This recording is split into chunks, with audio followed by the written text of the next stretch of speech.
Hello friends, welcome back to our channel. కాకరకాయ అంటే చాలా మందికి ఇష్టం ఉండదు కదండి, చేదుగా ఉంటుందని అసలు తినరు కదా. ఇలా చేసి పెట్టండి, చాలా ఇష్టంగా తింటారు. కాకరకాయలను అయితే నేను చూపించిన విధంగా కట్ చేసుకొని మధ్యలో ఉన్న గుజ్జునైతే తీసేయండి. ఇప్పుడైతే గ్యాస్ పైన ఒక ప్యాన్ పెట్టుకొని అందులో కొంచెం ఆయిల్ వేసుకొని జీలకర్ర ఆనియన్స్ వేసుకోండి. కొంచెం వేగిన తర్వాత అందులోనే మినపప్పు శనగపప్పు వేసుకోండి. కొంచెం వేగినాక పసుపు అండ్ చింతపండు కొంచెం వెల్లిపాయలు మిక్సీ జార్లో వేసుకొని పక్కన పెట్టుకోండి. ఇప్పుడు అందులోనే కొంచెం ఆయిల్ వేసుకొని మనం కట్ చేసి పెట్టుకున్న కాకరకాయలను వేసుకోండి. ఇప్పుడైతే మిక్సీ జార్లో కొంచెం ధనియాలు, కొంచెం కారం పొడి, కొంచెం ఉప్పు వేసుకొని మిక్సీ పట్టేసుకోండి. ఇప్పుడైతే కాకరకాయలు వేగినాక వీటిని పక్కన తీసుకోండి. కొంచెం చల్లగా అయిన తర్వాత ఇప్పుడు మనం స్టఫ్ ఉంటుంది కదా, అది కాకరకాయ మధ్యలో ఇలా అన్నిట్లలో పెట్టుకోండి. ఇప్పుడైతే కొంచెం అందులోనే కొంచెం ఆయిల్ వేసుకొని మళ్ళీ కాకరకాయ ముక్కలని అందులో వేసుకొని కొంచెం వేపుకోండి. కొంచెం వాటర్ పోసుకుంటే కాకరకాయ ముక్కలు అనేవి మంచిగా వేగుతాయండి.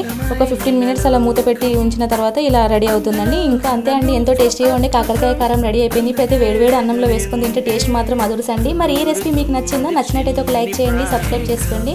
Okay friends, thank you for watching. Take care, bye bye.